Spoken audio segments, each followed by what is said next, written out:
Sabarmati online classes में आप सभी का स्वागत है। इस वीडियो में हम लोग रामधारी सिंह दिनकर जी का जीवन परिचय, साहित्यिक परिचय और उनकी रचनाएं देखेंगे। रामधारी सिंह दिनकर जी ने लिखा है अभिनव मनुष्य। क्या लिखा है? अभिनव मनुष्य। चलिए इनका जीवन सार देखते हैं। रामधारी सिंह दिनकर जी का जन्म 23 दिसंबर सन 1908 ईस्वी को हुआ था। कब हुआ था? 23 दिसंबर सन 1908 ईस्वी को हुआ था। इनकी मृत्यु हुई थी 25 अप्रैल सन 1974 ईस्वी को। कब हुई थी? 25 अप्रैल सन 1974 ईस्वी को हुई थी।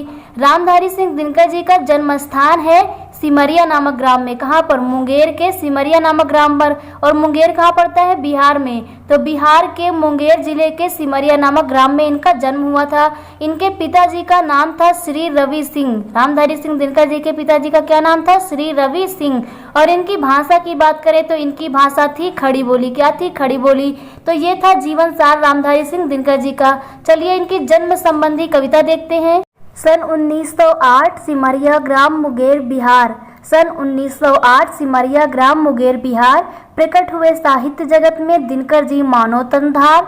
बीए पास किया पटना से, ज्ञात किया कविता का साथ। बीए पास किया पटना से, ज्ञात किया कविता का साथ। रचे रेणुका और रसवंती, कुरुक्षेत्र बापू हुंकार। तो ये थी रामधारी सिंह दिनकर जी की जन्म संबंधी कविता।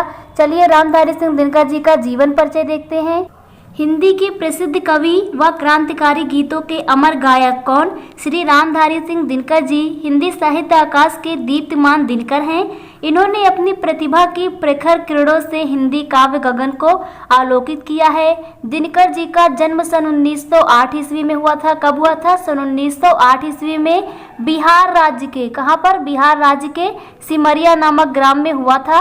एक कृषक परिवार में। कहाँ पर हुआ था? एक कृषक परिवार में। तो रामधारी सिंह दिनकर जी का जन्म सन 1908 ईस्वी में बिहार के सिमरिया ग्राम के एक कृषक परिवार में हुआ था। इन्होंने जो बीए की परीक्षा है पटना के विश्वविद्यालय से उत्तीर्ण की। कहाँ से?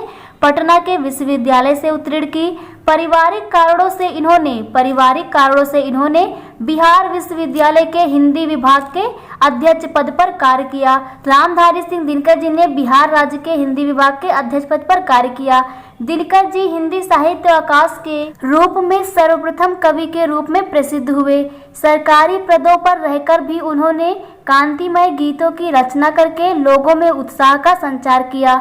सन 1952 ईस्वी में ये भारतीय संसद के सदस्य भी निर्वाचित हुए हैं। कौन? रामधारी सिंह दिनकर जी।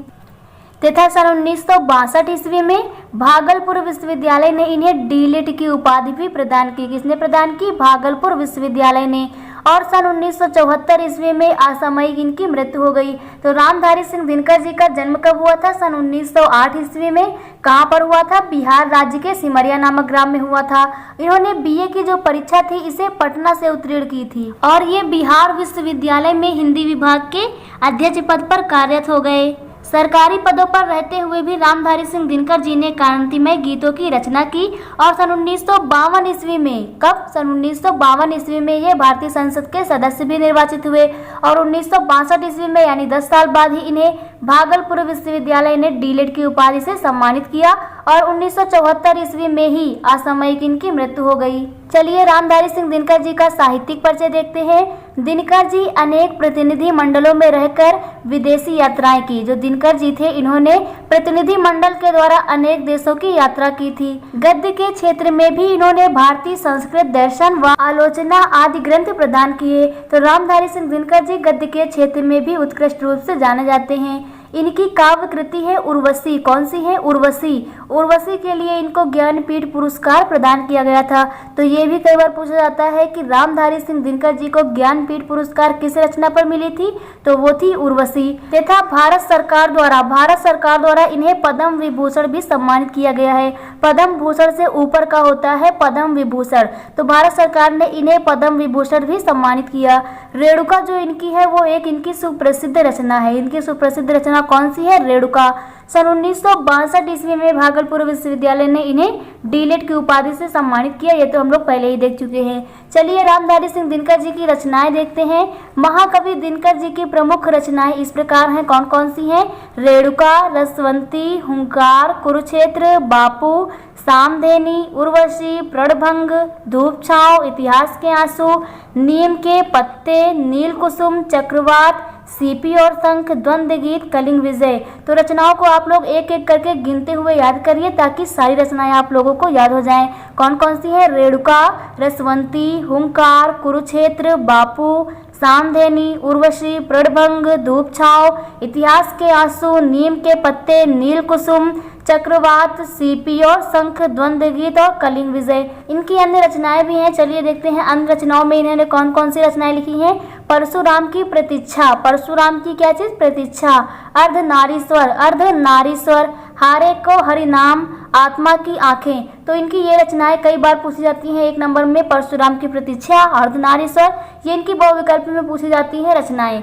चलिए रामधारी सिंह दिनकर जी की भाषा शैली देखते हैं। महाकवि दिनकर जी की जो भाषा थी वो परिष्कृत खड़ी बोली थी। ये तो हम लोग पहले ही देख चुके हैं कि रामधारी सिंह दिनकर जी की भाषा क्या थी? खड़ी बोली थी। और दिनकर जी की शैली जो थी वो ओज तथा प्रवाह पूर्ण थी। दिनकर जी की जो शैली थी वो ओज तथा प्रवाह से पूर्ण थी।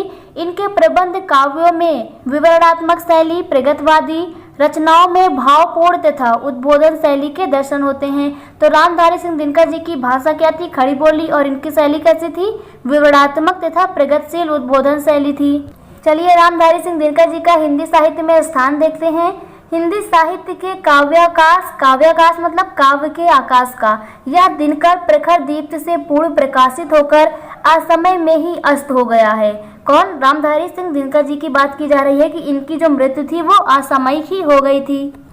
वे भारतीय संस्कृत के रक्षक, क्रांति चिंतक और अपने युग का प्रतिनिधित्व करने वाले अमर कवि एवं भारतीय जनजीवन के निर्भीक शंखनाद थे। तो रामधारी सिंह दिनकर जी का हिंदी साहित्य में उच्च स्थान है।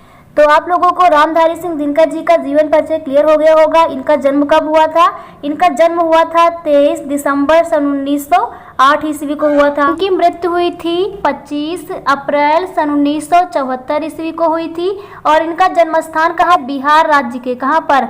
बिहार राज्य के सिमरिया नामक ग्राम में हुआ था। कहाँ पर? सिमरिया नामक ग्राम में हुआ था। ये था इनका जन्मस्थान। तो आप लोगों को रामधारी सिंह दिनकर जी का जीवन परिचय क्लियर हो गया होगा। Thank you.